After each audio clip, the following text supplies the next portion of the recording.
Naruto was not the son of Kushina or Minato but instead Broly and Fasha. But before we start, if you want more amazing stuff like this, then be sure to subscribe to our channel and like this video.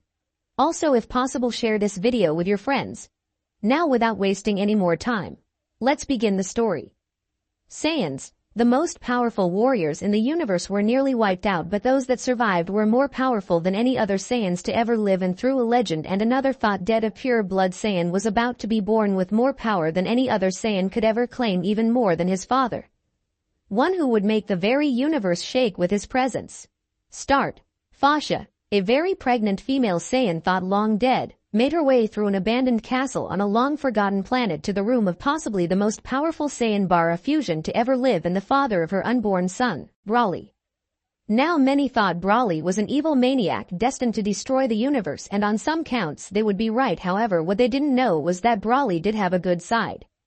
Many years ago, when Broly was still a boy, his father Paragus had found the battlefield that Fasha was on, barely clinging to life but alive nonetheless. After years of nurturing, Fasha was able to again return to battle, but soon found herself becoming attracted to the silent and yet brutal Broly. His power made the very galaxies quake before he went on a rampage and destroyed them. But what no one knew, not even Paragus, was that Fasha had been able to calm down the evil in Broly, and they fell in love over time until Fasha became pregnant. When Broly first fought the Z fighters on New Vegeta, he had only held back long enough for an unknown spaceship that no one else was able to sense get off the doomed planet. Anyway, after he was able to get away from the doomed planet and was soon able to meet back up with his lover instead of heading to Earth for revenge. And now he and Fasha lived on this planet, that is until the day Fasha went into labor. King Kai's world. Oh no, Broly is alive and he is having a child. I can sense from here that the child will be far more powerful than even his father. I must warn Goku and the others that they will have to kill Broly and his progeny before the universe is destroyed. King Kai said to his monkey Bubbles. Goku, it's urgent. Broly was not killed by the comet on New Vegeta, and right now, he has a son that's about to be born and his power level is off the charts for an infant. You must go to planet Kamiko and destroy Broly and his infant, or the universe will be destroyed. King Kai yelled through a telepathic link with Son Goku on Earth. But King Kai, it's just a baby, shouldn't it be allowed to live to make its own choices? Goku responded as he held his ears from King Kai's rant. Goku, this child has the potential to destroy everything. His power level right now is over 1 million. That's as strong as Frieza's second form, and it's only a few seconds old, Goku. And its power is steadily rising. King Kai exclaimed to the Saiyan hero.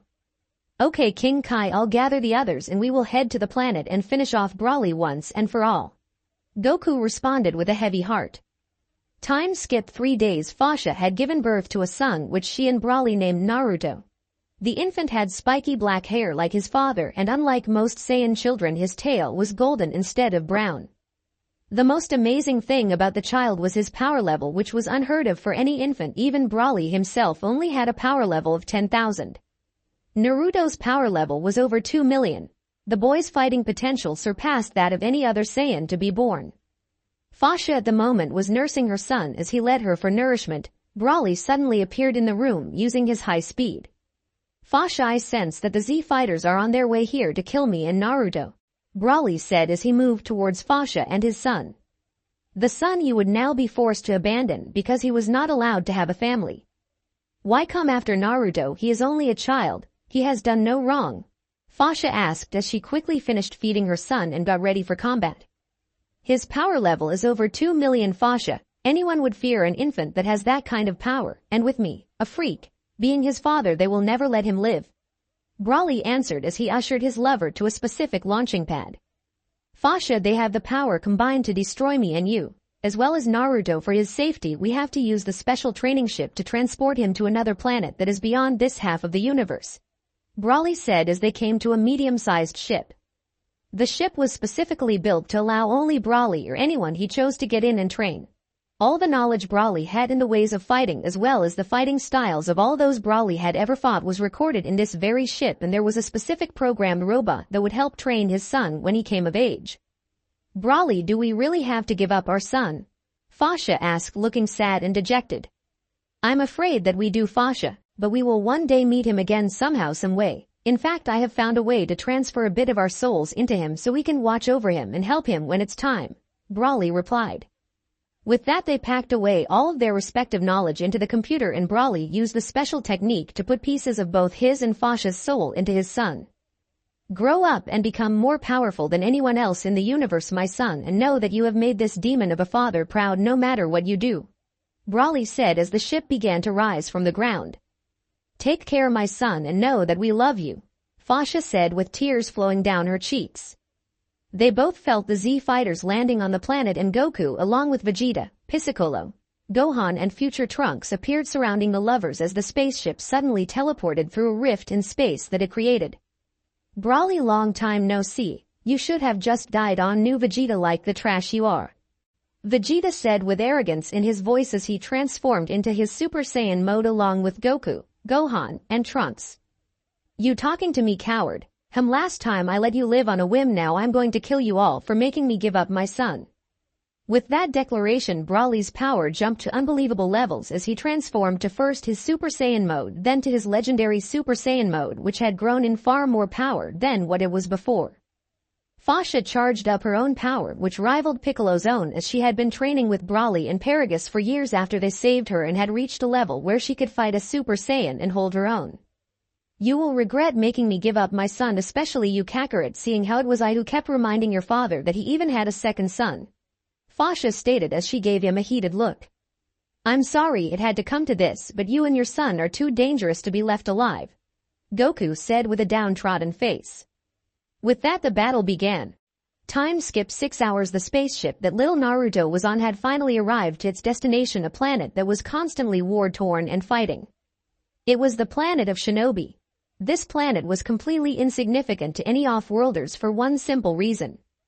The strongest power level ever recorded on this planet was at 100,000, and that had been a millennium ago, belonging to the man known as the Rikudo Sennin after he had made himself the first Jinchuriki by sealing the Jubi into himself. Brawly knew of this war-torn world and sent his son there to become a powerful warrior that would conquer all in his way and show them all the might of the Saiyans. As little Naruto soared through the sky, a devastating fight for survival was going on at the village of Konohagakure no Sato. Kyuubi no Yoko, the nine-tailed demon fox, had been broken free from its previous Jinchuriki Kushina Uzumaki by one Madara Uchiha in the hopes of destroying Konoha, and at that moment it seemed that's what would happen. Minato Namikaze, the Yondaime Hokage of Konohagakure, was trying to find a way to stop the Kyuubi but could think of nothing that would be powerful enough to do so. He was at first going to seal the beast into his son, but that was stopped by the fact that his son had been killed by Madara after the Kyuubi was released. Madara then engaged Minato in battle, and after an extremely tiring battle Minato was able to put a contract Fuin on him to wrest the Kyuubi from his control. Kyuubi, now free from its hypnosis, continued its attack on Konoha. Minato summoned Gamabunta on top of the Kyuubi right before it could fire another Amari-tailed beast ball into the village. He then teleported it away outside of the village. Just as Minato was preparing to battle the Kyuubi more, a bright object came skittering through the sky and hit the Kyuubi on the snout and then crashed to the ground. Suddenly screams of an infant could be heard from inside the object, which Minato was now able to see was some kind of spherical ship that was about the size of a home. The screams at first did nothing, but then suddenly the screams began to shake the very planet itself. Kyuubi felt a power that was far more powerful than its own, even more than even the Jubi. Whatever was in that sphere was something the Kyuubi knew it couldn't face. Minato flashed down to the sphere and noticed that the crash had knocked open the door to the ship, and he noticed a crying baby at the door. Minato was startled at the sheer power the baby had. He could feel the chakra from this baby was even more powerful than that of the Kyuubi itself. And Minato could feel that the boy's power was increasing with each passing second. And even more strange was the golden monkey tail swinging back and forth at the child's backside. Minato noticed a name engraved on a golden necklace, Naruto. Think Brawly's necklace. That was the name of my son as well. I can feel that you are something no one in this world will ever be able to match up to with your potential.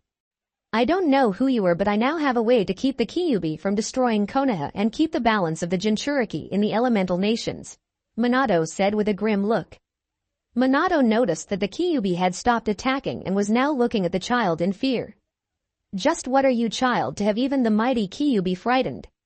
Forgive me for this, young one, but I must do this to save my precious people in the village. With a finality, Minato began doing hand seals for the Shiki no Fuin. Unnoticed by Minato, the spaceship began to submerge into the ground until it would be needed by the young Saiyan. Time skip. One day, Kyuubi had been sealed into young Naruto and Hiruzen Sarutobi had been reinstated as the Sandaime Hokage now that Minato was dead. Man, I'm too old for this. Why couldn't you let me do the jutsu, Minato, and now your son will face the unbridled hate of this village. Sarutobi did not know that the Naruto before him was from another planet. He did find it weird that the boy looked nothing like either Minato or Kushina. And the golden monkey tail. That wasn't supposed to be a symptom of being a Jinchuriki, and Sarutobi knew that if anyone saw it they would put two and two together.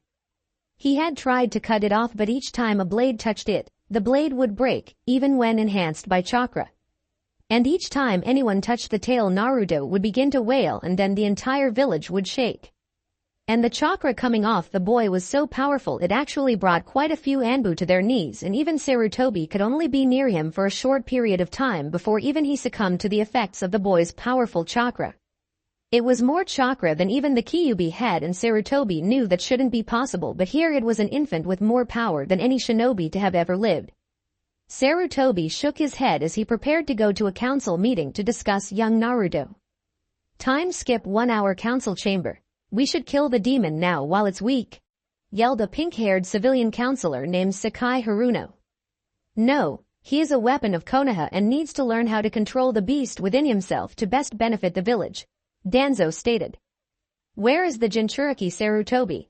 Danzo asked with a gleam in his eye.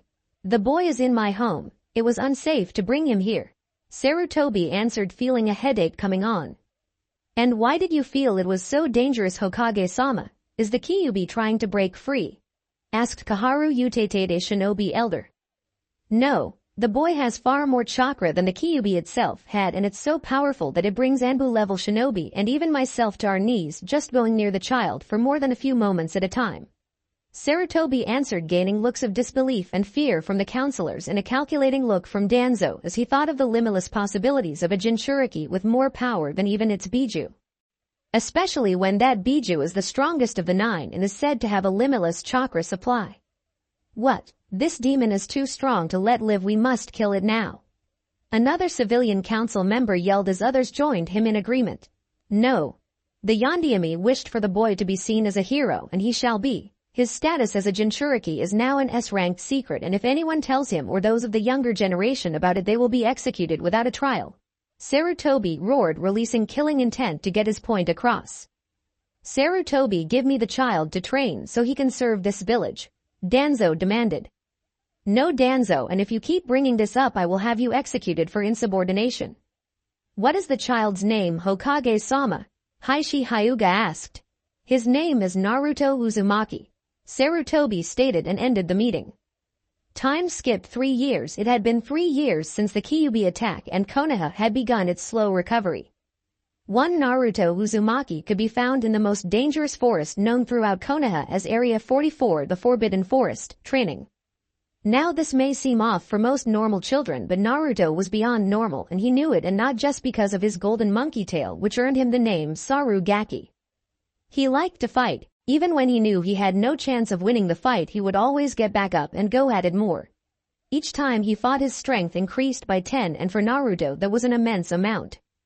No one could tell why he liked to fight, but everyone, from the lowest civilian to even the Hokage, knew never to piss off Naruto in a fight.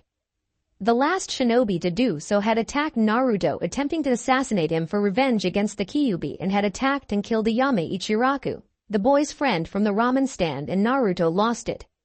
His chakra spike annihilated more than 8 miles of Konoha, and had killed more than 100 people including 25 shinobi as well as the shinobi that attacked him. From that day on, the entire village treated Naruto with even more fear and hatred than before, but they no longer lashed out at him, fearing for their lives more than ever. The Hokage had to agree to put Naruto through a psychological test done by Inoichi Yamanaka himself to keep Danzo from getting Naruto put into Nei to control his vast powers. The test had Inoichi plunging into young Naruto's mind but away from the Kyuubi to check and make sure that the boy was not unstable. Inoichi wasn't able to explain it, but it seemed that Naruto's mind was actually more matured and prepared for battle than even veteran shinobi. Suffice it to say, the village began showing even more hatred and fear towards the boy. His power continued to grow until the point where Naruto had to stay alone because no one in the entire village was strong enough to stay around him without fainting from the power of it. He was lonely and he absolutely hated it. The cold looks and glares, the insults all piled up until Naruto no longer cared for anyone in the village except the ramen chef Ichiraku since his daughter had been killed. No one else in the village cared for him and he cared for no one else. Naruto started to train at an early age. He had started walking at a few months old and was soon lifting rocks that even grown men couldn't budge. At the age of 2, he started practicing taijutsu since he knew he wouldn't be able to go to the ninja academy because of his powerful chakra. He found that he was a prodigy when it came to taijutsu. He was able to smash thick trees with his bare fists and feet with no chakra enhancement. Naruto had met a Junin who was a taijutsu expert. While the man was unable to stay with Naruto for a long period of time, he was able to take it longer than anyone else in the village, and he saw how lonely Naruto was and yet dedicated to training in taijutsu, and he began training the boy in the basics. But Naruto proved to be a very prodigal student and had mastered the entire Goken style of taijutsu at the age of 3, and had changed it to a level even Guy couldn't hope to master to fit his more flexible yet powerful body type. He even trained Naruto to use Kage Bushin with his large chakra reserves, as well as had him learning to control his beyond immense chakra, which was almost futile. Naruto had far more of the physical aspect of chakra, and not from just Kyuubi but from his very heritage. With so much physical energy he could never hope to control all of his chakra, but he was able to get to a level where he could do water walking. Naruto's stamina was through the roof, even for a Jinchuriki. He trained non-stop even when Guy himself would have passed out from the exercises that Naruto did, such as lifting boulders that weighed a total of 10 tons. And he tied it to his back as he ran around Konoha's wall until he would fall out, which was almost at dusk each day, and that was because he had to take breaks. He did hundreds of thousands of push-ups, sit-ups and other exercises as he toted the heavy boulders daily, causing him to develop even stronger muscles than everyone in the entire country. Guy was able to get Naruto some weights that had gravity seals on them that made them weighed up to however much chakra was put into them, and Naruto put enough chakra in them to equal 8 tons on each limb and his torso. And after each time his body got used to the weight, he would double the amount. After that, Naruto would spend the night away practicing his new form of the Goken, in which he incorporated other known styles and even added the use of his knees and elbows to use his strength, which by the way was beyond anything even Tsunade could hope to use, and his flexibility to overcome his opponent. With its unpredictable style, the Sharingan was useless against it. Naruto pushed himself beyond the limits of any shinobi in the entire village and soon became strong enough to even take on Junin. Guy was more than proud of his pupil, but now he was being forced to leave Naruto alone thanks to the council. Naruto, I am pleased to say that as your sensei I have nothing left to teach you. Your taijutsu is beyond my own and you are able to hold your own against me at full power. You are now your own master now, Guy said proudly. Naruto beamed at his sensei as he always wished for someone to recognize his existence, and it was Guy who did. However, Naruto, I can no longer come around you, Guy said with a hard look on his face, not from Naruto but because of the council. Naruto, however, thought it was because of himself and said, so, you think I'm a demon like all the rest? You never wanted to do it, did you? Naruto yelled hysterically, which caused a crater to form underneath them. And before Guy could explain himself, Naruto took off at speeds even Guy couldn't hope to keep up with his weights off and activating the Hachiman. I'm so sorry, Naruto. You were the greatest pupil anyone could ever hope to have, thought Guy as a tear rolled down his face. Time skipped 6 hours later. Naruto was deeper in the Forbidden Forest than anyone. Even Enko Mitarashi went and was smashing through anything in his way, which included trees, tigers, and giant insects. Why must I be all alone and everyone hate me? Naruto asked himself as he destroyed another tree. His power level was increasing with his anger, and right now it was beyond anything the Kyuubi could ever generate, and the whole planet was shaking from his anger. A deep green outline of power sparked around Naruto as he continued to pound away at the forest. Naruto suddenly looked up and saw the moon. He was entranced. He had never looked at the moon because a voice in his head said as long as he had his tail that would be a terrible idea. But tonight that voice was quiet. Naruto didn't know what was going on, but he suddenly felt himself losing his conscious thought as he felt himself becoming bigger and bigger. Golden fur covered his skin and his eyes lost their pupils and became blood red. His last thought was, I will make you pay Konoha. In Konoha at that time, Hokage-sama, we must kill that demon before it gets any stronger, a civilian counselor yelled. I have made guys stop training the boy as you forced me to do, but I will not kill Naruto, and that's the end. Before he could finish his sentence, a chakra that put Kyuubi's to shame spiked and everyone knew who it belonged to, except now it was thousands of more times stronger than what it usually was. RRR. What is that, Hokage-sama? Did the Kyuubi escape? Asked a quivering civilian. No, this isn't the Kyuubi's power, it's something far more powerful, Sarutobi said as he took off his robes and revealed his black battlesuit. Hokage-sama, there is a golden ape 3 times the size of any biju recorded and it has only one tail. It appeared in the Forbidden Forest and is attacking the village as we speak. An Anbu with an Inu mask said as he shunshined into the room. Inu, mobilize all shinobi and prepare for battle. Have the civilians evacuated. With that, Sarutobi jumped out the window and went to save his village. Battlefield, hundreds of shinobi were dying left and right as they attacked the giant ape, trying to stop it from destroying their village, but it was far too powerful to be stopped. The ape roared and fired a concentrated red beam that was far more powerful than any Amari anyone had ever heard of and fired it into the village, destroying more than half the village. It's destroying the village like the Kyuubi never could. We must stop it for our families, Sarutobi said as he appeared on the battlefield with Enma in his transformed state. Could this be Naruto? It has his chakra and that tail, it's just like Naruto's. What is this? Sarutobi asked himself. Suddenly, in a poof of smoke, a giant Baku appeared and opened its maw and used its suction to pull the ape towards himself. Danzo appeared behind the ape and shouted, Futon! Shinku Taigoku! Firing a huge vacuum sphere that was increased in size and power by the suction of his Baku hit the ape but did no damage as the ape kicked the Baku as if it were nothing, sending it back its realm. Danzo, we are going to have to work together to stop this thing, Hiruzen said as he shunshined near Danzo. It's the Jinchuriki, Sarutobi. My men saw him transform into this after he looked at the moon, Danzo stated as he summoned another Baku. What, how is that possible? Sarutobi asked in shock.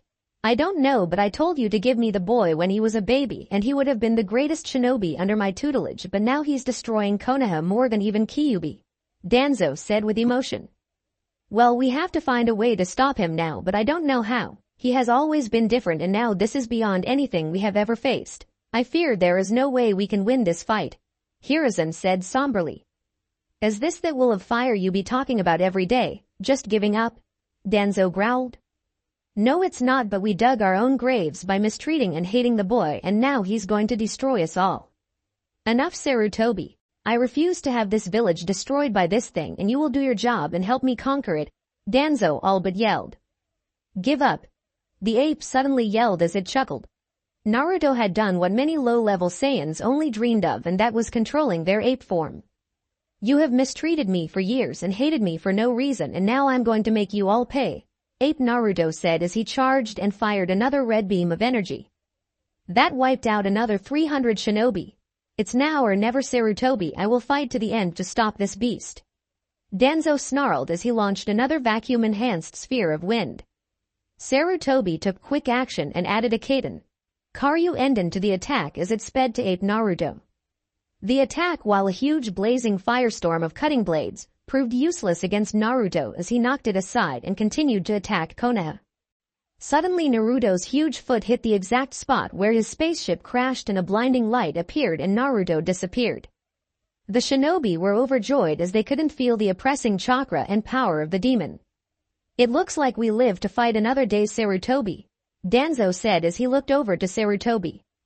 Yes, but for how long? After the other villages find out about this attack, they will attack us and we will be destroyed, Sarutobi said solemnly. Not if you reinstate my NA unit and recall your last 2 students to bolster the ranks of the village as well as get more funding from the Fire Daimyo to militarize the village once more. I have a feeling we are not done with Naruto Uzumaki yet, Danzo said as they headed back to fix up their village. Time skip. One day Naruto awoke to a beeping sound and found himself in a familiar room that was the size of an average home. He looked around and saw a metal man. "Come on, he's only 3, and said metal man was moving towards him. The metal man then said, "Hey young master, I am the combat droid 6000. I have been programmed to train you until you have mastered everything left by your father Broly and mother Fasha, 2 very powerful Saiyans." "What's a Saiyan?" Naruto asked. Hours later, after the droid had explained everything to Naruto from his heritage down to how he got to this planet and the reasons behind it. To say Naruto was pissed was like saying Jiraiya was a little perverted. A huge understatement. Naruto's power spiked, but luckily the ship had transported the moment Naruto was inside to a dimension similar to the hyperbolic time chamber, so the planet did not shake, but this dimension sure did. Naruto's green aura returned more powerful than ever as he relived all the hatred and suffering that was caused by Konoha and then thought of why it all started.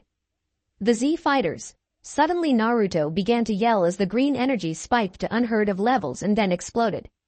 When the light died down, Naruto's hair had taken a greenish hue and even spikier than before, and he now had an aura field around him.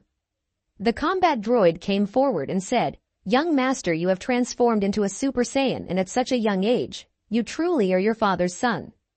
I want revenge on them all, the villagers, the Z fighters, all of them," Naruto stated in a deadly tone. "Young master, there is one more thing you should know. You have what is known here as the Kyuubi sealed into you," the robot stated. "I no longer care about such inferior creatures as the Biju, and since I have Kyuubi in me, I will train until I can destroy it and take its measly power for myself," Naruto said. "Young master, I can train you in the ways of your mother and father, as they did leave all of their combat knowledge in my programming. Okay, let's begin and don't hold back. When I return to that planet, I will make them all fear the name of Naruto." Time skip 9 years. Let me clarify. Naruto has been inside a dimension like the hyperbolic time chamber, so time passes differently. In this case, a day is an entire year, so 365 days and 9 years gives you a grand total of 3,285 years in the chamber. I think. Now Saiyans age a lot slower than humans, so Naruto looks about the age of 16, but he has more experience than every other shinobi on the planet, and also the dimension he is in also slows aging, so he still looks very young, and he also used the Kage Bushin special ability to help speed up his training, so double those years. On with the story. It had been 9 years since Naruto began his training with the combat droid, and boy did he train. Naruto's power had skyrocketed beyond what anyone could ever believe. Naruto was able to go into his mindscape, and there he met his parents. They told him they were able to see his life up till that point and had told him they would understand if he destroyed the planet and would be proud of him no matter what he did. Naruto found himself in his own personal heaven as he spent time with the spirits of his parents, and they even taught him a few things that had not been programmed into the droid. In his time of training, he had mastered the art of flying using his ki. He also learned everything his father knew. All of his attacks and even his wrestling brawler fighting style. From his mother Fasha, Naruto learned all the tactics of her old commander Bardock. Naruto found it ironic that he would learn all of the battle tactics and strategies of the father of the man who had caused him so much pain. Naruto had changed so much in 9 years physically. He was now standing at 5 feet 9 and all muscled like a martial artist. Think normal Broly. He had his gold necklace and golden armbands on his biceps.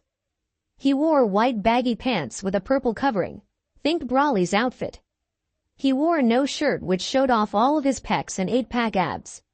His golden monkey tail was swishing back and forth whenever he wasn't in battle and tied around his waist whenever he was. Naruto's chakra, which he hardly ever used, was now beyond anything anyone on the planet could ever hope to achieve. His ki had risen to a level far even beyond his own father. Hell, he had more ki than even the legendary Gogeta in his Super Saiyan 2 mode. And he could now control his large ki and keep others from fainting from being around him. Naruto had also trained in the shinobi arts and found that he had a talent for ninjutsu and fuinjutsu. His combat droid had been able to find all the knowledge on fuinjutsu from the famed Uzumaki clan and lots of ninjutsu from all over the elemental continent. Because of his high ki, Naruto could only control his chakra to a certain point, so most of his ninjutsu arsenal consisted of high-level jutsu that used lots of chakra and didn't need control. Naruto had even tried his hand at summoning, and to find out what animal he had an affinity for, he did the hand seals and performed the jutsu without a contract. It was ironic that his summon animal would also be the very summons of the Sandyami Hokage. the Saru, monkey, tribe. Through some talks, which included Enma almost being obliterated as well as most of the Saru clan, Naruto had been able to convince the Saru clan to not only forfeit their contract with Hiruzen but also allow only Naruto to be their summoner. As for his other abilities, Naruto was able to transform into a legendary Super Saiyan and even far beyond that, as he was able to transform into a Super Saiyan 2, 3, and he even had a form that was a combination of a legendary Super Saiyan and a Super Saiyan 4. In this form, his power was always constantly growing by 1,000 times the longer he stayed in combat. Of course, too much power is a bad thing, and Naruto had to release some of his pent-up energy in huge ki blasts that were more than capable of destroying entire planets.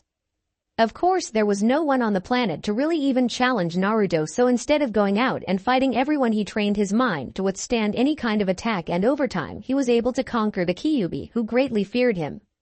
Instead of killing Kyuubi like he first planned, Naruto actually befriended the demon, as Naruto's hatred was as strong as the fox's own. Naruto's combat experience had also increased thanks to the combat droid, which was able to transform into a likeness of Broly and had a quarter of the power the legendary Saiyan himself had. In each training session had Naruto in the dirt, coming back for more, even as his own power increased, as Naruto learned that no matter how powerful you are, if your opponent had more experience, then you were dead. Overall, Naruto was now not only the most powerful person on the planet but now had the experience to back it up.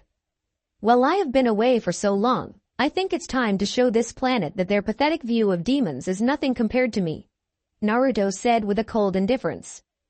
Yes, Gaki, we can now shake this world like no one else ever could, said the Kyuubi inside Naruto's mindscape. With that, Naruto used an ability even Broly did not know, however his combat droid did, instantaneous transmission, and teleported himself back to the planet deep in a forest in High no Kuni. As soon as Naruto appeared, he was able to sense a dark and foul power level that compared to him was truly nothing but larger than the other power levels in the forest. I know this forest, it's Area 44, the Forbidden Forest, my old training ground, thought Naruto as he headed towards the power level he sensed. Team 17-7 consisted of the last loyal Uchiha in Konohagakure no Sado, Sasuke Uchiha, an over-obsessed civilian fangirl known as Sakura Haruno, and an unknown emotionless boy named Sai. They were in the second part of the Chunin exams, and they were in the fight of their lives as they fought a psycho Kusagakure shinobi that totally outclassed them. Said shinobi was actually Orochimaru of the Sannin. He had come in search of the last Uchiha to have his body so he could further his goal of learning every jutsu in the world. He was kind of disappointed so far as the Uchiha didn't even begin to live up to his expectations. In years since what many had called the attack of the Golden Ape, Konoha had suffered. Many enemies had been on the horizon to attack Konoha, but the recall of the final two Sannin and reinstatement of Nei and the militarization of Konoha, as well as Konoha started making treaties with some of the smaller nations as well as Sinagakure no Sado. These alliances and recalling of such powerful shinobi forced other countries to think twice before attacking Konoha. Speaking of said ape, every nation began hunting it after learning that its power eclipsed that of even Kyuubi, in hopes of using it as a weapon. Fortunately for them, no one had found the ape. The Akatsuki had a meeting about the ape, and it was agreed that they would also seal up the ape just in case it was a new Biju. However, Madara knew that was impossible but said nothing to Pain about it. After Naruto's disappearance from the village, everyone celebrated until Sarutobi was forced to tell them that Naruto and the ape was the same. Now the entire village feared him more than ever, and no one dared speak of it to outsiders, so no one outside the village knew that the ape was actually Naruto. The law regarding Naruto was lifted, and the younger generation knew of the Kyuubi. They all took after their parents' view and thought of him as a demon in human skin. Anyway, back to the story. Orochimaru, while not impressed by the Uchiha, as although the boy was at the level of a Chunin due to the militarization of Konoha, he let his emotions and Uchiha pride get in the way of his performance. But Orochimaru still needed his body, so he prepared to give him his 10 no Juin. However, before his neck completely reached over, Orochimaru's danger sense went into overdrive and he dodged to the left just in time because some sort of green blast destroyed the entire spot he had been standing in a second earlier, as well as up to a mile behind the Sannin, killing more than a dozen unlucky participants of the exam. You were able to dodge my attack. You may be worth playing with for a bit, said a cold voice as Naruto appeared above them flying. Flying? Orochimaru's eyes bugged out as he imagined the possibilities of a vessel that could fly and use those green blasts which took out a huge area in one shot. Who are you, boy? Do you not know who I am? I am Orochimaru of the Sannin, and I will destroy you unless you come with me. Orochimaru said as he released his entire killer intent, which caused Sai and Sakura to faint and Sasuke to fall to his knees. You puny insect think to threaten me. I'll crush you, Naruto exclaimed as he released 2% of his own killing intent, which dwarfed Orochimaru's own and brought Orochimaru to his own knees. What kind of monster are you? Sasuke asked as he was about to succumb to the killing intent. I am more than a monster, boy. I am a true demon, and I am going to crush this world beneath my feet, Naruto stated as Sasuke lost consciousness. I will destroy you, Gaki, Orochimaru shrieked as he opened his mouth and sent a snake that had Kusanagi no Tsurugi in it to impale Naruto. However, Naruto just caught the blade with his 2 index fingers and then did what was thought impossible and snapped the blade. Orochimaru looked on in fear as he realized this boy might be in a whole different league than himself. That was when Orochimaru noticed the golden monkey tail swishing behind Naruto and recognized it as the tail that was said to have been on the Kyuubi Jinchuriki. You are the Kyuubi Gaki. I know you aren't worth my time like the Uchiha is, Orochimaru said in arrogance, forgetting what happened to Kusanagi. Well then, I'll kill you now for believing that, Naruto said from beside Orochimaru, who was awestruck at the fact that he didn't even see the boy move. Before Orochimaru could dodge, he was hit with what felt like it had the strength of 100,000 times any one of Tsunade's punches to the face. Orochimaru flew through 12 trees and made a human crater in the last one. I just broke 6 ribs, fractured my skull, and broke my jaw from getting one hit, thought Orochimaru in fear. I must flee from this monster, Orochimaru thought as he watched Naruto walk towards him with an indifferent pace. Orochimaru of the Sannin, you are truly pathetic and are not worth my time of destroying. I will let you run away with your life, but if you ever get in my way I will crush you like the worm you are, Naruto stated in a monotone as he sensed Anbu coming towards their position. We'll meet again, boy, and when we do I will destroy you, Orochimaru seethed as he sunk into the ground using his attack prevention jutsu. We shall see, worm, Naruto said to himself as he rose into the sky and used instantaneous transmission to teleport above a team of Tsunagakure shinobi. That red head with the gourd has very powerful chakra, but I can sense that it is stimulated by a biju, Naruto thought to himself as he watched the Suna siblings walk towards the tower. Naruto, that boy is the Jinchuriki of the Ichibi no Shukaku. He is probably unstable like the Tanuki inside of him, Kyuubi stated as it watched for Naruto's eyes. Thank you for the knowledge, Kyuubi. Maybe I can get him to join me in my quest to destroy this world, or at least to kill my enemies, Naruto thought as he noticed the red head stop, and suddenly sand began rushing towards Naruto at a high speed, but to Naruto it was moving at a snail's pace in slow motion, and he easily dodged it as he came to rest on the ground and watched the team before him. You are fast to dodge my sand like that. Mother is screaming at me to not fight you, but I feel my blood boiling just wanting to fight you, the red head said. Well, you should listen to that sand rat Shukaku and not fight me, because I could easily just crush you right now, Naruto said as he prepared to fight the red head. My name is Sabuku no Gaara and I am going to crush you with my sand, Gaara said as his sand raced forward again. Naruto let the sand surround him before he used his ki and made it explode outward, causing the sand to go everywhere and caused a shockwave that sent Gaara and his team flying backwards. And the shockwave shook the entire forest. What kind of monster is this guy to be able to make Gaara's sand just explode outwards with his chakra alone? Wait, that wasn't like any chakra I have ever felt. It feels like chakra but different and more powerful, thought a frightened Kankuro. Said puppet user could also feel some of the killing intent coming off of the guy fighting Gaara, and although Kankuro was afraid to admit it, he knew that this guy was way stronger than even Gaara. Futon. Dai Kamadichi no Jutsu. Tamari yelled as she swung her fan towards Naruto, who just watched the blades of wind come at him nonchalantly. The said wind blades hit Naruto's aura before dissipating without causing any damage to Naruto himself. Impossible, he should have been cut to pieces by that attack, thought Tamari in a panic. If that little breeze is all you can do, then I will just crush you all right now, Naruto yelled as he spiked his killing intent and ki until he lit up the entire forest with his power, frightening everyone and everything in the entire forest and those in Konoha who could feel it, and they for a brief moment relived that day 9 years ago. And this was only 4% of his power in Konoha at that moment. Hiruzen Sarutobi was at that moment working on his last bit of paperwork and reflecting back on the past 9 years, when he felt Naruto's power spike. Enbu, find me Jiraiya and Tsunade and Danzo, and tell both councils to get ready for a meeting within the hour, Sarutobi said as he stood up and threw off his Hokage garb, revealing his battle armor. Naruto, have you returned to finish what you started all those years ago? Sarutobi asked himself as Jiraiya, Tsunade and Danzo all appeared into his office battle ready. I am sure you all felt that powerful chakra spike. It's Naruto, and I don't know if he has come to destroy us or not, but we are going into the forest of death and we are going to stop him before he has the chance to transform into that ape again. Hi sensei, and I think I developed a seal that can seal up his abilities and memories, and then Danzo can put him into his nae to finally be controlled, Jiraiya said with a heavy heart, as he didn't want to do this to Naruto but had to so he could protect the village.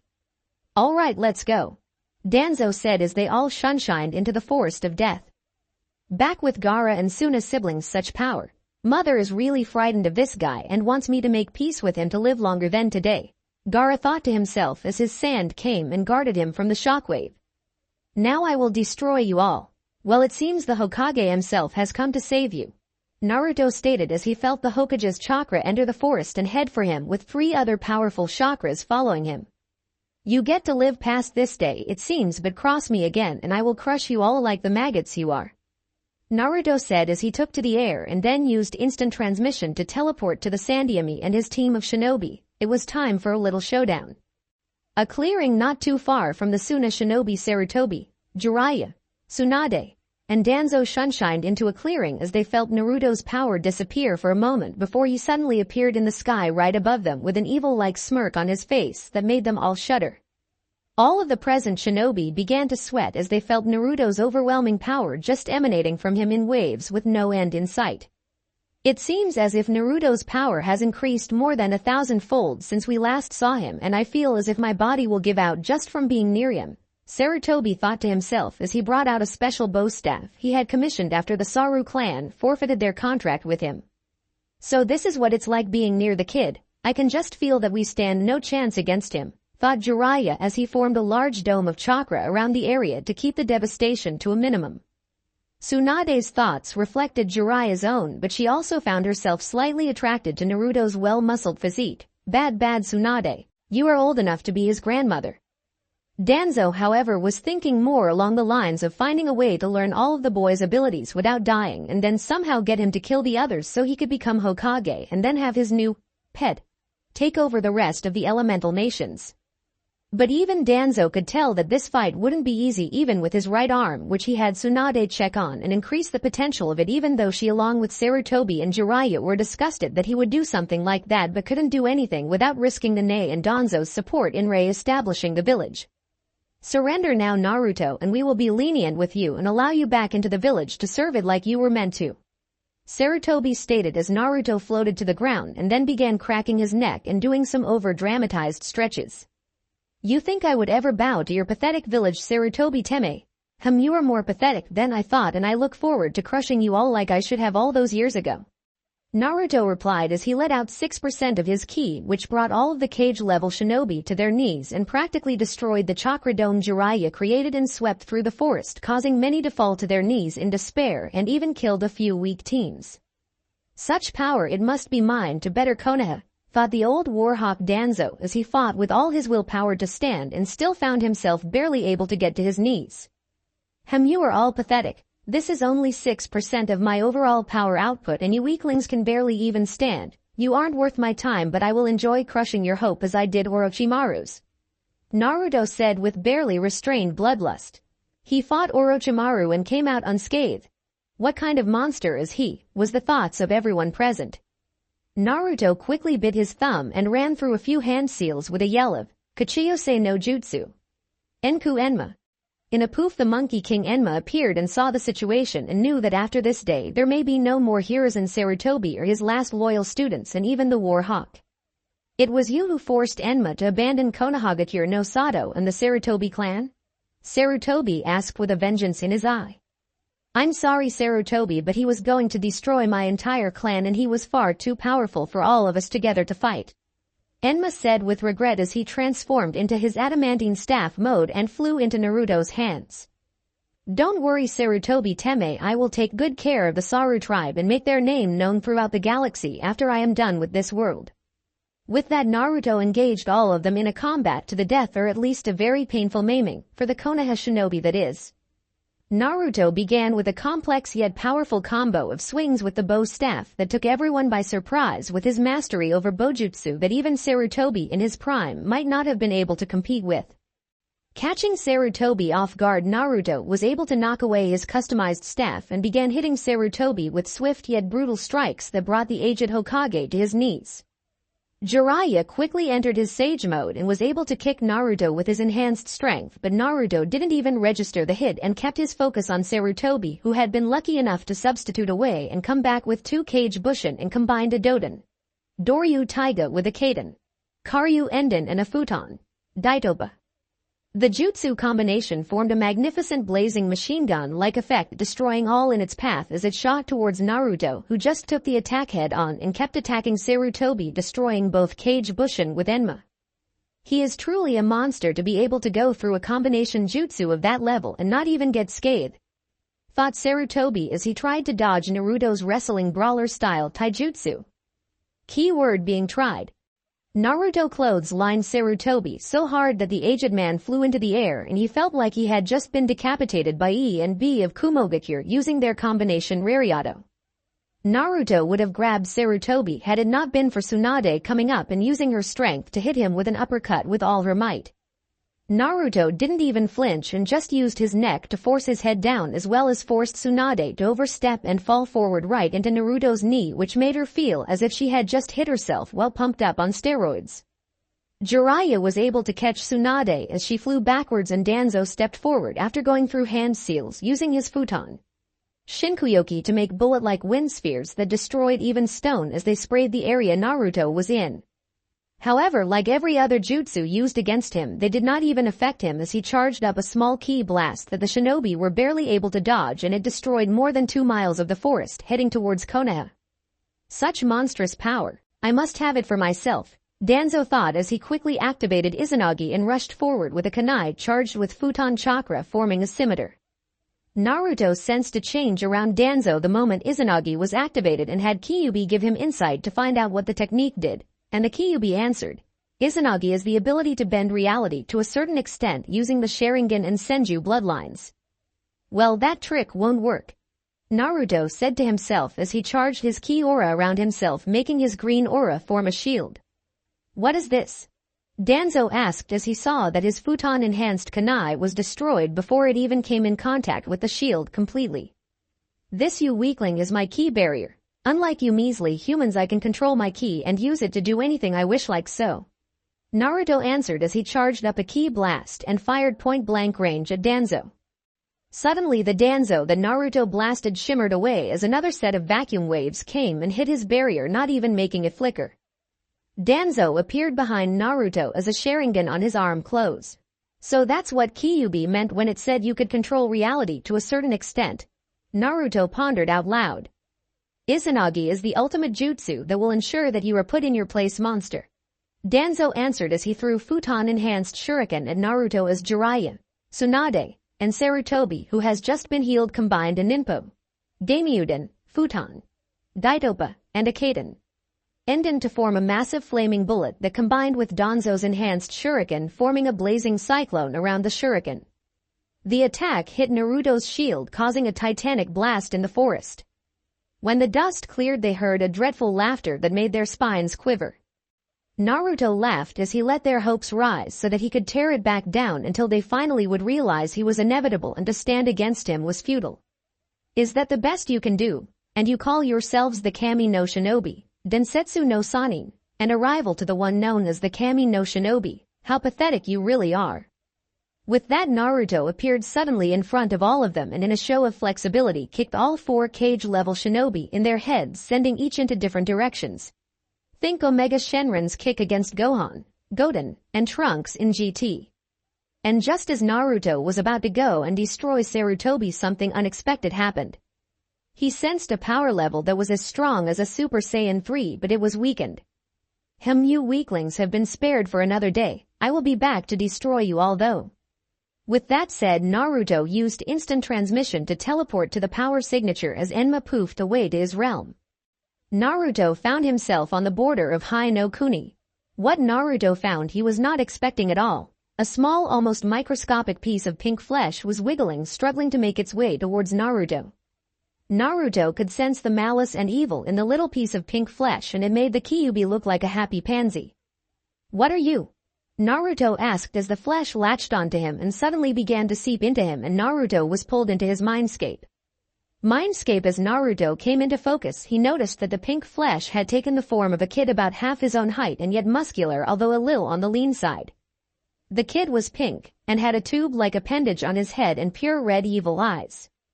This kid was the legendary and destructive juggernaut of the universe known as Kid Buu, the original Majin Buu. "Buu eat you," Buu said as his eyes lit up with insane glee. Until Naruto blasted off his head and he totally regenerated it. "You will not eat me. You will tell me why you are inside me and how you got to this planet," Naruto said.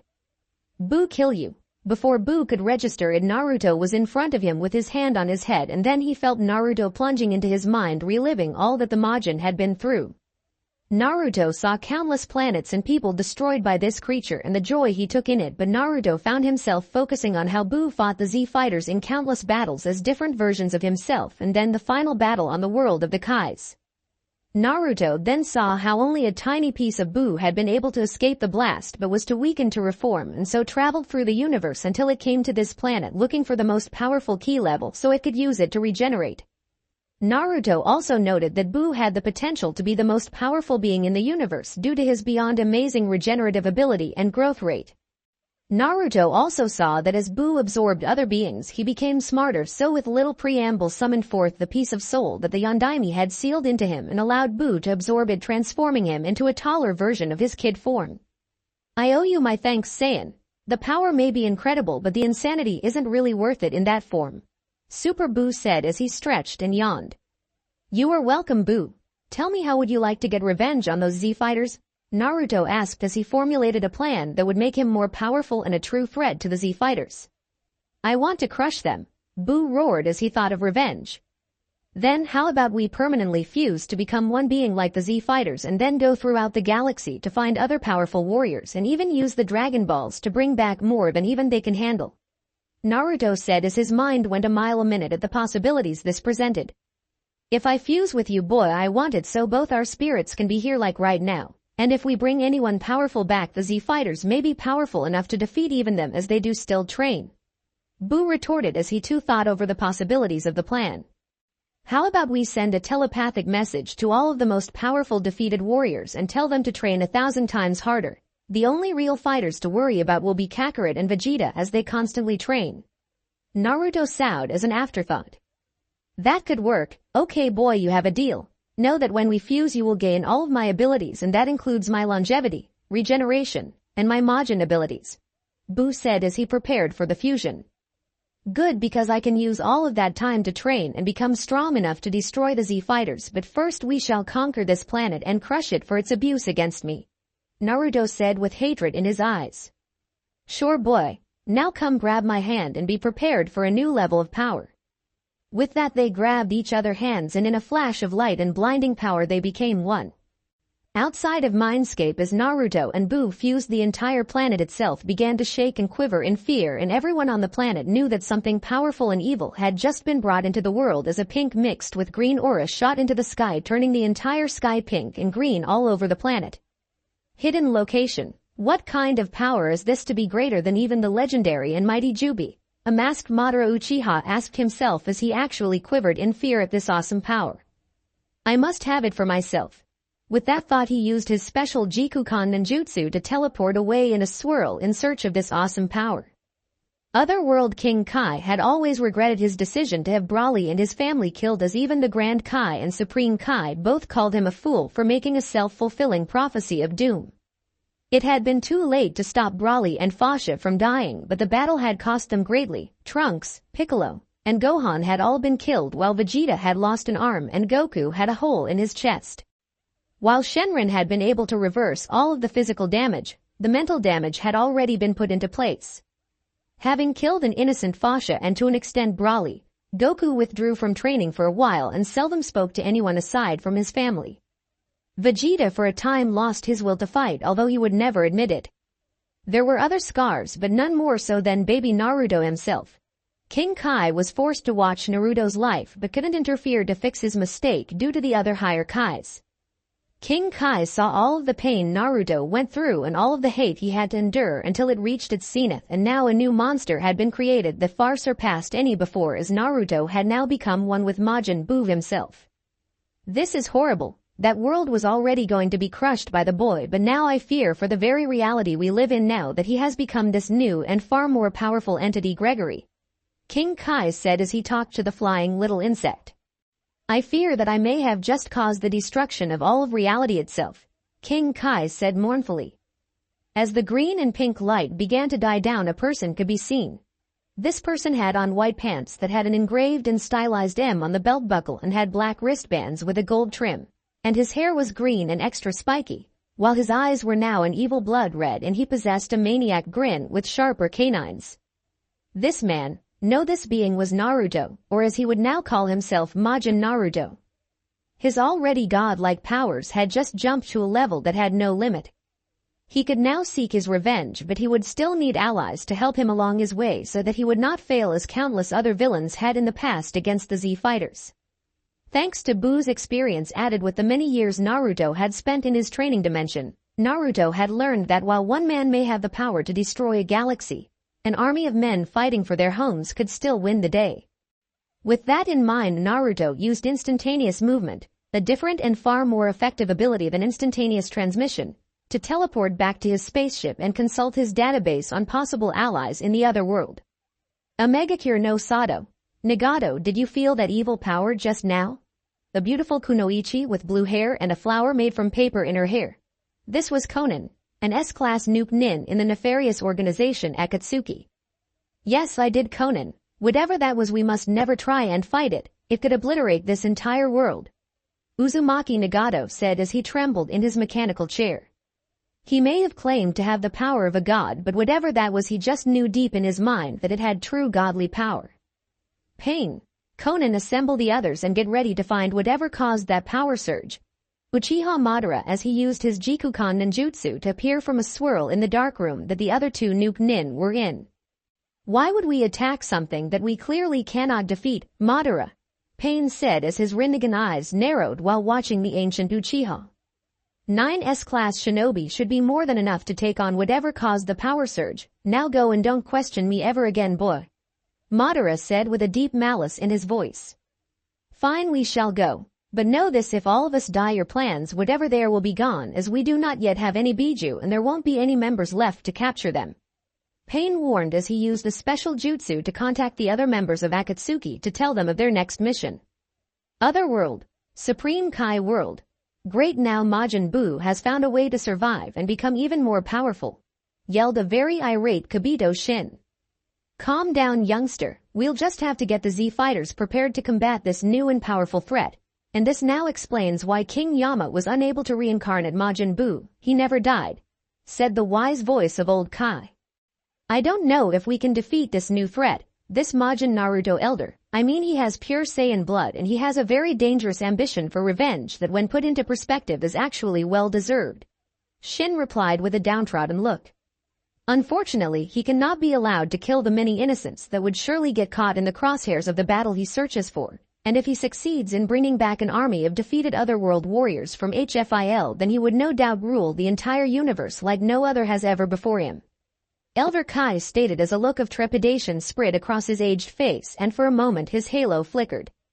What shall we do then, Elder? Will we save the despicable people of that shinobi planet he is on from his wrath? You see what dark plans were going on, and that planet was doomed the moment they showered that boy in hatred. Shin asked, a bit skeptical of saving a planet that would sacrifice 9 people to save countless others only to then treat the saviors like trash.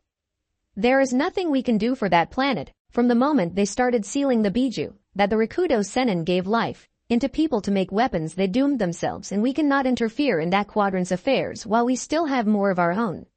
Elder Kai said in sadness, knowing that there were some who were innocent but not enough to stop their destruction.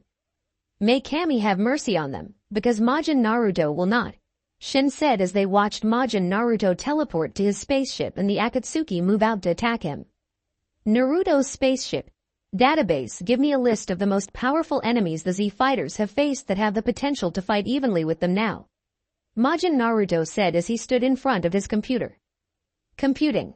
The warriors with the most potential would be your mother and father, Cell, Cooler, Janemba, and the monster Hirudegarn. The computer replied as it pulled up data on each individual named.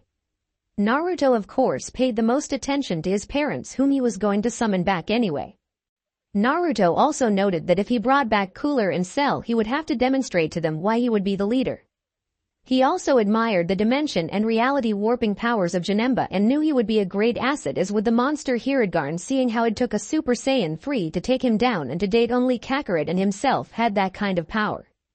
Okay, Boo, show me how to use your powers to communicate with each of the warriors, Naruto said as he went into his mindscape and saw the pink Majin in a meditative stance. Just clear your mind and think of each of the warriors and imagine using your dark magic to contact them, Boo replied as he watched Naruto take a similar position. Think how Babidi talked to people in their minds. With that, Naruto began imagining Cell and Cooler. Naruto knew that after the Big Gete star had been destroyed, that Cooler went deeper into HFIL than most defeated warriors did and had to concentrate harder to find him. Upon visualizing both warriors, Naruto spoke. Cell, Cooler. My name is Majin Naruto. I am a Saiyan. And before you think of insulting me, know that I could and will destroy you both from all reality with but a thought if you do. Now I have a plan that can get us all what we want, revenge. Revenge on whom exactly? Cell asked as he had been training by himself. On the Z fighters, of course. I will bring you both back to life and give you a bit of a boost with my powers and allow you to fight by my side as I attack the Z fighters with all my might. Naruto exclaimed as his power rose, allowing both Cell and Cooler to feel it even deep in Otherworld, knowing he spoke the truth. Well, Majin Naruto, what else do we get out of this? It's obvious that even with all your power that you won't attack alone, and you could use us as cannon fodder. Cooler finally entered the conversation as the sound of revenge greatly appealed to him. Well, you will get to live again and your power will at least triple from my Majin magic, making you powerful enough to fight evenly with a Super Saiyan 3. Naruto replied, knowing that a new lease on life and more power would win this argument. Well, then we say you have a deal, both Cell and Cooler replied. But you two won't be the only ones I bring back. I will also bring back the beast Hirudegarn and break open the purification chamber once again and bring back Janemba as well as bring back my parents, Naruto said as he sensed 9 individuals as powerful as Orochimaru and in some cases stronger than Orochimaru approaching the cave his ship was hidden in. Who are your parents exactly? We don't need any weak tag-alongs, Cooler said arrogantly. Fool, my father could crush you like an insect. He is the legendary Super Saiyan Broly and my mother is Fasha, making me one of the last pure-blooded Saiyans. Naruto exclaimed in anger at Cooler's arrogance and stupidity in mocking Naruto's parents. Cooler paled at the mention of Broly as he remembered fighting that monster when he first arrived in HFIL years back, and he along with every other warrior was defeated by the powerhouse that was Broly, and if what this Majin Naruto said was true, then he was surely to be even more powerful than his father. I apologize, Naruto-sama, for insulting your family, Cooler quickly apologized. Good, now I have unwelcome company to deal with. I want you two to train until the day comes when I am about to bring you back to life, Naruto said as he headed out of the spaceship to deal with his unwanted guests. Hi, Naruto-sama, both villains said as they both began their training in earnest. With that, the connection was broken and Naruto prepared himself for battle. The massacre was about to begin, outside the cave. Pain-sama, are you sure we should be doing this? The power dripping from this cave is making me want to run as fast and far away as I can, the usually stoic Uchiha Itachi said as he trembled approaching the cave that Zetsu had found only a short while earlier at Pain's insistence of looking for the monstrous and godly power that had shaken the entire elemental nations. One would think that they had a death wish to be searching for such terrifying power, and imagine the one who wielded it. Hopefully a beast of some kind that had its power tempered by its savagery, but Itachi had a feeling that was not the case. How right he was. Whoa, whatever it is, Samahata is actually frightened of it. Samahata says that the chakra that thing has is more than enough to cover this entire planet 1,000 times over. A freaking out Hoshigaki Kisame said, a bit frightened. I hope you all came to die because I am going to deliver each of you to the Shinigami. Naruto's deep voice reverberated outside the cave as he walked forward with his ever-glowing menacing red eyes. We have come to claim your power in the name of Akatsuki. Come with us quietly or be destroyed. Pain's Diva Path said as his 5 other paths appeared in an intimidating fashion. All of the Akatsuki began getting ready to use their abilities that made them so dangerous. Kisame took out his great blade Samahata, while Itachi activated his Mangekyo Sharingan. Sasori took out his Sandyami Cage puppet. Deidara took out his best clay for making his bombs. Conan made hundreds of paper shurikens mixed with paper bombs. Hidan brought out his scythe and gained a crazed look on his face. Kakuzu brought out all his masks except one. Pain's paths readied themselves and Zetsu began sending out spores to drain as much chakra as he could from Naruto. Come at me with your best. Otherwise the fun would end too soon, Naruto exclaimed as he let some of his and Buu's combined bloodlust leak, causing each and every member to fall to their knees in despair as they were coming to realize that this really was not a good idea to come here. Pathetic, only 4% of my bloodlust and you all bow to me. Oh well, prepare yourselves, Naruto said as he eased up his bloodlust and the Akatsuki began to stand while shuddering from fear. Attack! Pain yelled as his body skilled in taijutsu ran forward, followed by Kisame and Hidan. Naruto dodged all of their hits like child's play as he smirked with his menacing eyes and watched as Itachi watched the ongoing battle, trying to ensnare him in a genjutsu. Unfortunately, Naruto had far too much chakra for that to work, as a genjutsu allowed you to control your opponent's chakra flow.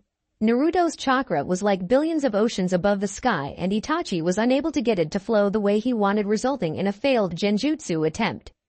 Stand still, Gaki, so that Samahata can shave and eat your delicious chakra.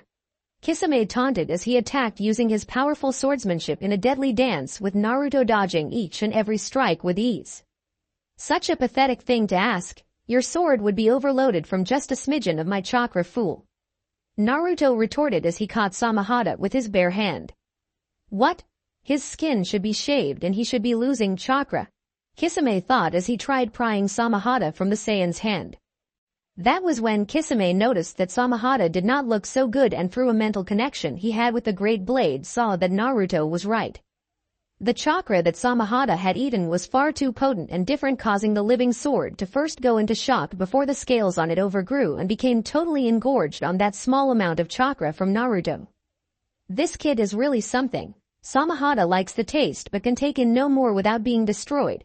That shouldn't be possible with Samahata's appetite, Kisame thought as he quickly jumped back from Naruto and let Hidan go forth, swinging his tri-bladed scythe with reckless abandon. Yes, I will sacrifice you to Jashin-sama, the psychotic priest exclaimed as he kept swinging his scythe in an attempt to get Naruto's blood. Pathetic, you have no style or finesse, showing that you care not for a true fight but a brawl. I won't waste my time with you, Naruto said as he backhanded Hidan, causing the immortal's head to go flying off. Ow, you heretic, when I get back on my body I'm going to butcher you, the decapitated head yelled as it landed a ways away.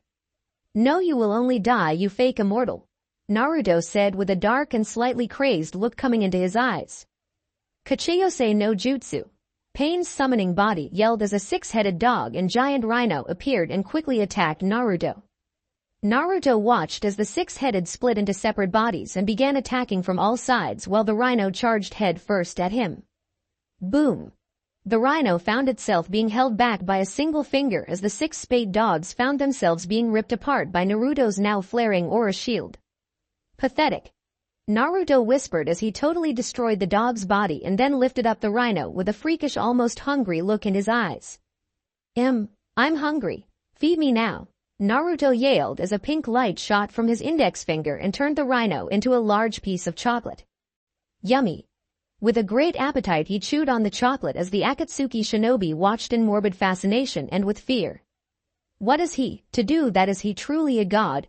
Pain thought to himself as he felt the connection with his summon disappear.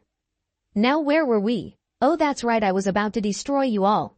Naruto exclaimed as his green, pinkish aura returned full force and began rocking the entire planet.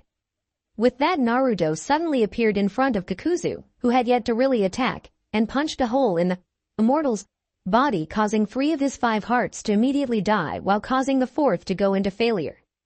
Such power! I couldn't track him even with my experience, and to be able to destroy so many of my hearts with but one hit, I cannot defeat this monster. Kakuzu thought to himself as he quickly shunshined closer to Pain and Itachi. It's time for us to stop holding back if we want to leave here alive, Pain-sama, Itachi said as a reddish aura formed around him, turning into an ethereal warrior. You are right, Itachi. Hold nothing back, we must prevail to end all war. With that said, Pain summoned the gigantic Gedo Maizu statue in its full form. Conan's paper mixed with paper bombs flew at Naruto and wrapped around him, causing a huge explosion that blinded the rest of the fighters. Was that supposed to tickle me into submission? Naruto asked as the smoke cleared and he looked very bored. That should have at least liquefied part of him, if not outright kill him. Conan yelled to Pain as the Gedo Maizu attacked with a huge set of chakra chains that wrapped around the young Saiyan in a binding motion. Pathetic, said Naruto as he easily flexed his arms and destroyed the chakra chains. Now to show you true despair, what you see now is my base and weakest form. I will show you what a true Saiyan can do, Naruto said with a sadistic grin as his already monstrous power level jumped even higher and the entire planet began to darken and shake again. Insert Super Boo's theme, Naruto exclaimed as his spiky hair took on a greenish hue with a pink outline. His figure became a bit bulkier but not LSSJ nulky. Yet. Green, yellow, and pink lightning struck the ground as the very earth began to rip apart. Think Goku going SS3 against Kid Buu in anime. The Gedo Maizu tried to swat at the charging Saiyan only to have its hand disintegrate, causing Pain to finally show the fear he had been fighting to keep hidden. This thing is a monster, we must retreat while we can. Akatsuki flee, Pain yelled. It's too late for that worm, Naruto exclaimed as a Kekai suddenly shot up, surrounding the entire mountain range and trapping everyone inside. This barrier is formed by my spaceship using my very ki. The only way for you to escape is to kill me, Naruto explained as he continued powering up. His power already eclipses that of all the Biju together. Just how is he not destroyed by it all? Thought a fearful Itachi as his Susanoo drew its Totsuka no Sakagiri. Now feel the power of a Super Saiyan Majin. With that said, Naruto's power destroyed all of the landscape around him, with the barrier protecting the earth from most of the damage. End Super Boo's theme. Now face me with my base powers multiplied by 50, and please make this a somewhat of a good fight, Naruto said as he flipped through a few hand seals and then drew some of his blood and summoned Enma in his bow form. With that, the battle began in earnest. Where before they could at least see Naruto, even if just barely, now it was just impossible, and with Enma, Naruto was truly outclassing all of Akatsuki. Through a complex but very elegant combo, Naruto destroyed 3 of Pain's bodies, including his healing body, summoning body, and absorption body. Itachi and Kakazu combined a Kaden Gokakyu no Jutsu with a futon Atsugai to make a powerful firestorm, only to have Naruto charge what looked like a green Bijudama in his hand and fire it, causing both attacks to collide and explode. The Akatsuki were completely surprised to see the monster use an attack that was able to stop an easily S-rank collaboration technique that resembled a Biju's ultimate attack. Itachi, didn't you once tell me that the Kyuubi Jinchuriki was known for his extremely powerful aura and chakra as well as a golden tail like this being has? Could this be the Kyuubi Jinchuriki? Pain asked, fearful as he eyed the golden monkey tail swaying lazily behind the boy they were fighting. And said boy was more than powerful enough to take them all on, and he was winning, which really put fear into the figurehead, leader of Akatsuki. If this is one of our targets, we will never fulfill my ambition to end all war, Pain thought to himself as he used a Shinra Tensai to block a strike from the transformed Enma. I think this is him, Pain-sama, and his power is truly unbelievable. I'm going to seal him away with my Totsuka, Itachi claimed as his Susanoo engaged Naruto in a brutal battle of power. No need to say that Naruto was obviously winning. If this is all the power that you can, all must. Before he could finish, giant objects made from iron began attacking him. He had forgotten about the puppet user Sasori as he had stayed back building up as much iron as he could to maximize his chances of killing Naruto. Stand still, you Gaki, and die like you should from my iron sand techniques, Sasori said in a monotone with a hint of arrogance in his voice. He had obviously never fought a Majin Saiyan before. Suddenly his cage puppet along with most of his body was destroyed from a rampaging charge from Naruto. Broly's attack on Raging Blast 2 as a SS3. My art was meant to live forever. Sasori, the greatest puppeteer of Sanagakure no Sato, died. Sasori senpai. Deidara screeched as he released his C4 technique on Naruto after what was left of Akatsuki got behind Itachi's Susanoo for protection. Take this and feel my art, ye. Microscopic bombs attacked Naruto's innards and the Akatsuki members began smirking until they noticed that Naruto was still standing and laughing. Ha ha ha ha, fool. My regeneration rate is far greater than your bombs can handle, and since I may say in your bombs are only able to get to the most meaningless of my cells, which are my skin cells at most. Naruto yelled as the Akatsuki realized they would not be leaving this fight alive. Kisame, not one to be forgotten, had used the time to fuse with Samahata and create an entire mobile lake worth of water and used it to submerge Naruto into his domain to at least give the rest of Akatsuki time to escape. Now face me and Samahata at our best. With that exclamation he began swimming and attacking Naruto from different direction in the water and draining his powerful and potent chakra that actually began to hurt himself with each second gone by. Outside the dome of water, Pain and the rest of Akatsuki had decided that they would all use their strongest attacks and flee as best they could. Chibaku Tensai. Pain said as he threw a black orb into the sky and it began to increase in size. Yotsuka no Megatama. Itachi said as his Susanoo prepared to throw 3 Tomo-shaped energy blasts. Kami no Shisha no Jutsu. An entire chasm opened up and billions of explosive tags began swirling to the top ready to explode on command. Shifu. Deidara said as another clay form of himself was formed and it began releasing its microscopic bombs into Naruto's direction. Futon. Atsugai. Kakazu said as he created a wind blast in his mouth but held it and added more chakra to it, increasing its devastating power. As Kisame sensed the Akatsuki's attacks reach their zenith, he knew he would die. And he also began to ponder why Naruto had not yet freed himself from his jutsu, and then he noticed the bloodthirsty smile on the Saiyan's face. This is so much fun. I'm going to claim your blade after this fight, and I might even let your friends go just so I can have a challenge in the future. Naruto said as he suddenly teleported in front of Kisame and plunged his hand into the missing nin's chest and crushing his heart beyond repair. Samahata unfused from Kisame and began weeping as the water jutsu surrounding them disappeared with its creator's death. Attack now, everyone! Pain yelled as his Chibaku Tensai became the size of a giant asteroid and began ing in Naruto. Naruto picked up the weeping blade of Samahata and dodged the attacks of the Akatsuki as he sealed Samahata into his arm for another day. Naruto erected another aura barrier to keep out the explosions from Konan's explosive notes and the other blasts of the Akatsukis as he felt the sway of Blutz waves coming from the planetary body hanging in the sky above him. I enjoyed playing with you fools, but now I will show you what happens when you create a planetary body that emits Blutz waves on a true Saiyan with a tail. Just sit back and watch as my power increases 100-fold more. Naruto exclaimed as his body began transforming, growing twice the size of any Biju. Golden fur sprouted all over him and his eyes lost their irises and became blood red. Oh no, he was that ape that almost destroyed Konohagakure no Sato. Everyone flee now. Itachi yelled as he summoned an entire flock of crows to block Naruto's vision, only to have them vaporized by a red beam of death that struck and destroyed the barrier keeping them in. I will allow you pathetic ants to flee for now so you can entertain me later, but for now bye-bye. Naruto said as he charged a red beam that struck what was left of the Gedo Maizu and destroyed it utterly. With that, Naruto transformed one more time, but this time into his SS4 mixed with LSS form to not attract any more attention than would already be on him. Now I need to send a few robots to the Z Fighters world so I can watch them and see how much they have improved since you have been gone, Boo. Naruto said into his head. Yes. They were very powerful fighters, and knowing Goku and Vegeta after my defeat, they're training harder than ever, Boo said with wisdom. I will personally kill that disgraced Kakarot and the arrogant Prince Vegeta, Naruto said as his power returned to normal and he went back to his base form. In Otherworld, Goku, Vegeta, I have bad news that you are not going to like at all, King Kai said telepathically. What is it, King Kai? Goku asked as he ate his 50th bowl of food. The son of Broly has become one with Buu and become an entity of such power that all Kais have been forbidden to even come into contact with. He has surpassed his father, and I fear even you, Goku and Vegeta. King Kai said fearfully.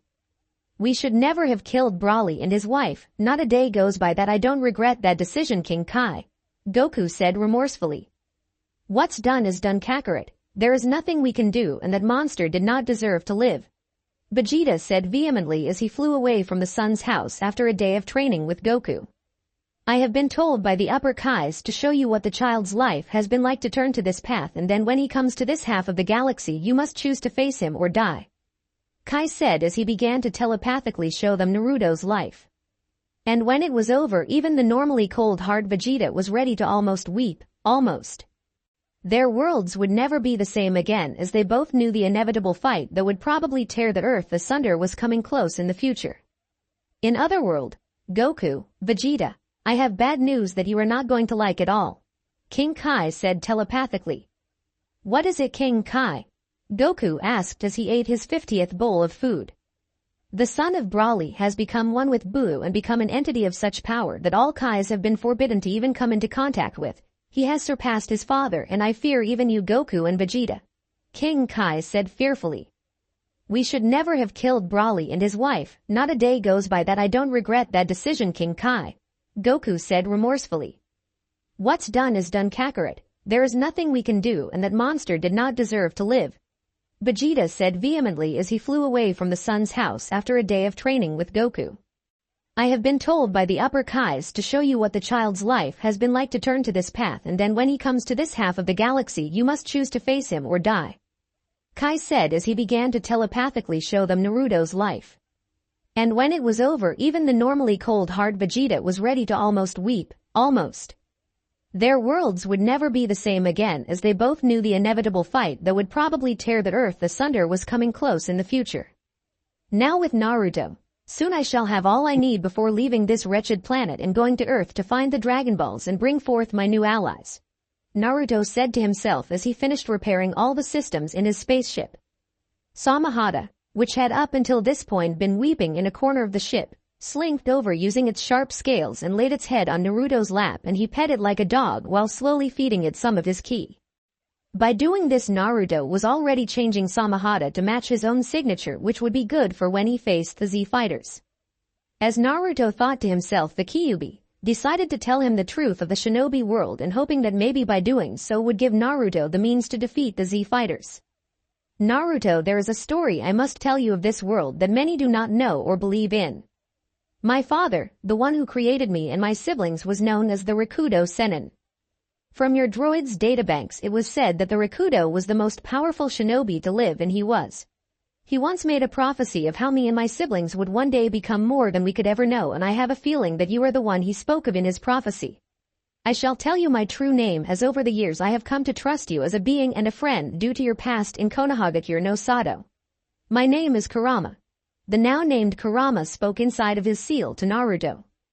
I am pleased that you have confided this in me, Kurama-san, and if it is any consolation, I think I may have found a way to free you from the seal, but it will take time that I do not have right now to do so without damaging my abilities. Naruto replied to Kurama as the fox closed his eyes for a nap with an actual smile on his face, thinking of a brighter future for the Biju. Droid, I need you to locate the other Jinchuriki. I have decided to take them with me when I leave this planet, Naruto said. I know where the Ichibi no Shukaku is, so no need for you track him, droid. It looks like I shall be paying a visit to Konohagakure no Sado again. Maybe I should cause a little more destruction this time, ha ha ha ha. Naruto laughed as he began making plans to train the other Jinchuriki to be able to at least destroy the people of Earth and search for the Dragon Balls, or he would use them to cause havoc on Earth while he and his otherworld allies would destroy the Z fighters. Konoha at the moment. What do you mean the demon took on all of you in one? Screamed a civilian councilman as the shinobi and civilian councils listened to Sarutobi, Jiraiya, Tsunade, and even Danzo retell the story of their defeat to Naruto. We were little green academy students compared to him, as what we mean civilian. Jiraiya said as he narrowed his eyes in annoyment.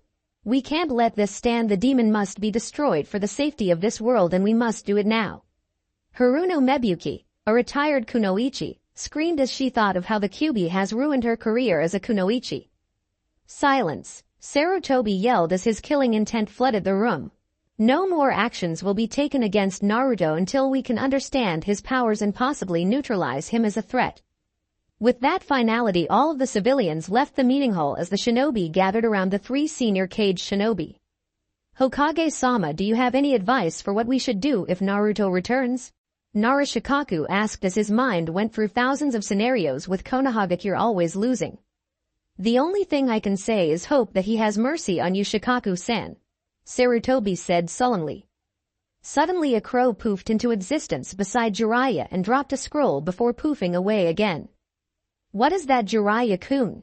Sarutobi inquired as the sage opened the scroll and his eyes widened as he read it.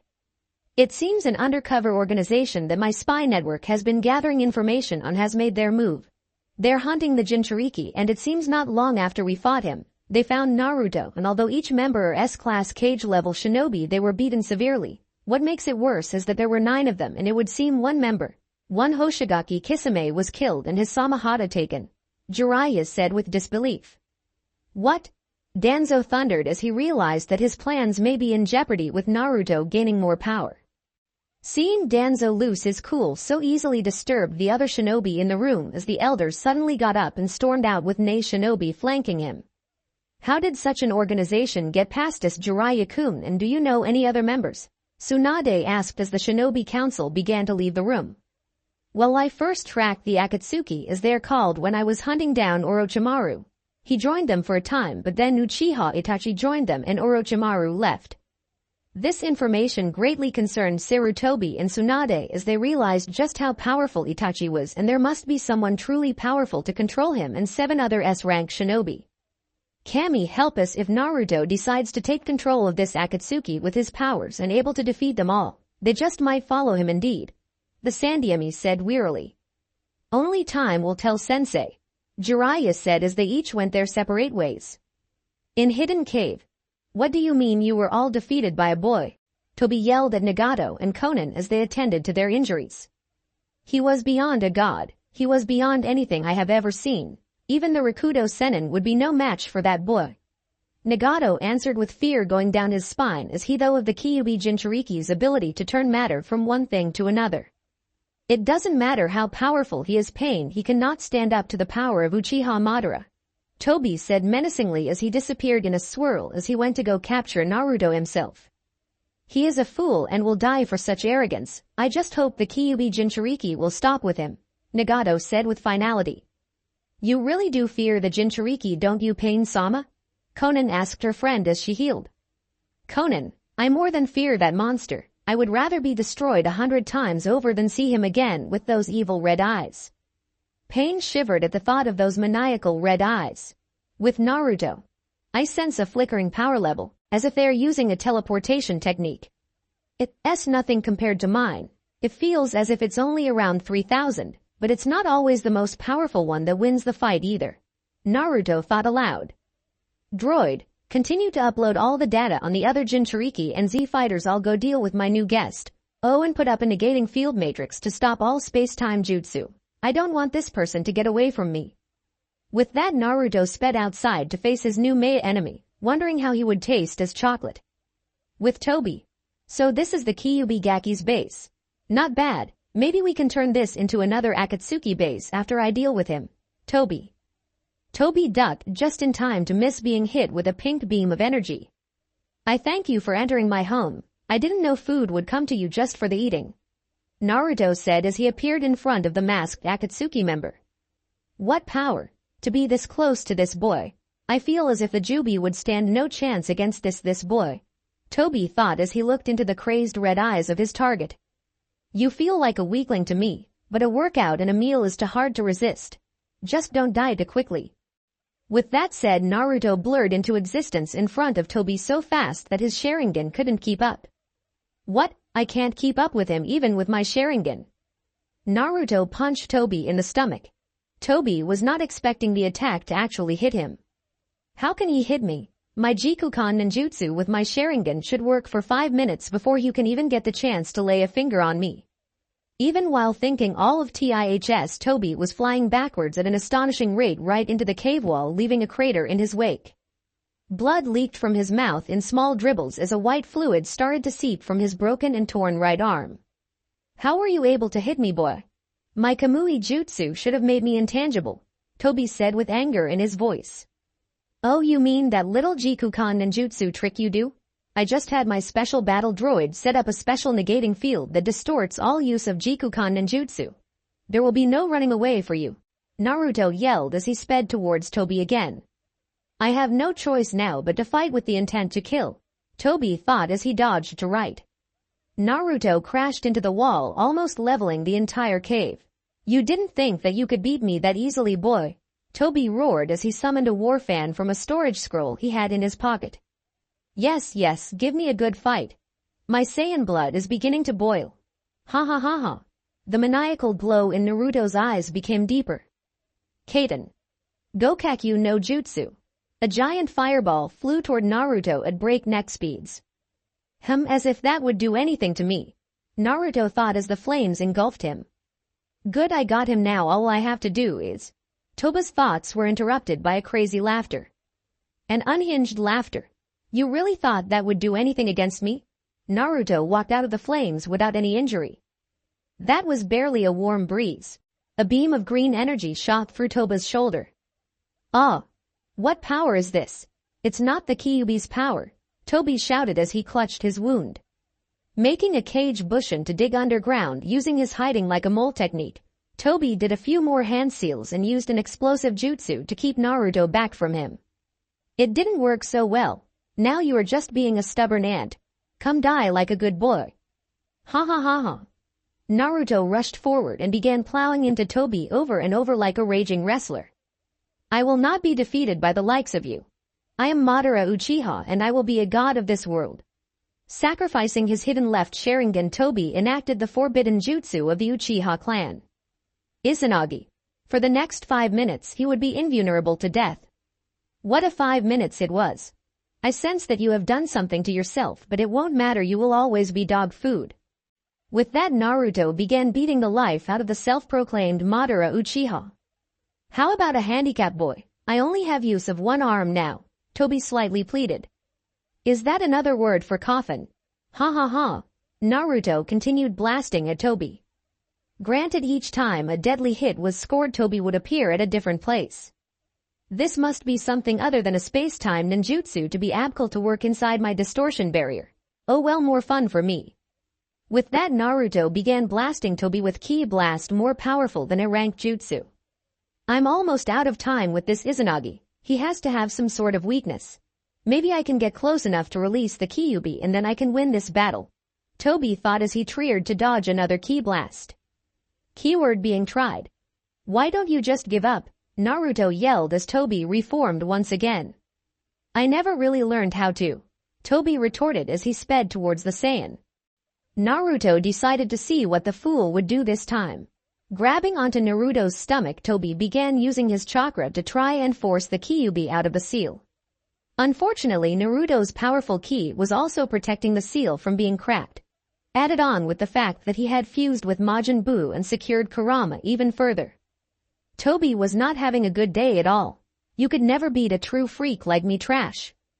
Toby was smacked into the wall once again, except this time his Izanagi could not save him. Naruto was beside Toby before he could blink, grabbing him by his throat. You are weak and not worth my time. Without your Kamui, it seems you are worthless. Now you shall become my lunch. With that said, a pink beam shot from Naruto's now outstretched finger and hit Toby. When the pink light finally died down, what was once Toby was now a milk chocolate candy bar. Yum, milk chocolate. With that short sentence, Naruto gobbled down the chocolate. In doing so, he gained all of Toba's, who he now knew was really Obito Uchiha, memories, including the part he played in getting Kurama sealed into Naruto. While Naruto did not hate the giant fox, he did hate how he had been treated due to being a Jinchuriki. He also learned even more truths of the Jubi and real Madara Uchiha. Boo. Kurama, it seems the Akatsuki now have something that I need and want if I am to claim the power of the Jubi, Naruto said as he locked Obito's essence away from influencing him. Yes, they do. And you can now summon it due to having this boy's abilities. You even have the powers of his eye. You can always get the other eye from that Kakashi Hitaki and have a complete set. Boo said as Kurama agreed with a nod. Yes, the eyes are always more powerful in a pair rather than just one at a time, Kurama added. Maybe I will. Perhaps I should collect a few more eyes just to increase my power by an insignificant amount. Perhaps I can use the Eye of the Moon plan on Earth to keep the weak Earthlings out of my way. Naruto said going back onto his ship. First you must gather the other Jinchuriki and their partners so you can complete the Jubi again, Boo said as he concentrated on sifting through more of Obito's memories. I know, and I already have a few ideas on how to get their cooperation without killing them. I don't think I could kill those who would understand my pain. I know, Naruto, and I won't ask you to do that, Boo replied. Droid, how goes the preparations for the ship? Are we prepared for the long journey to Earth, and do we have enough room to bring about 8 or so others along? Naruto questioned his droid. Yes, Master Naruto. The ship is ready to be launched at any time and can accommodate a large number of occupants comfortably. The droid stated. Good, take us into orbit. I want to get a good look at this planet and see what other useful things I can find to crush the Z fighters. With that, the ship began to rumble as its teleporting feature activated and it teleported away into orbit. The end. Now we will see you in the next video.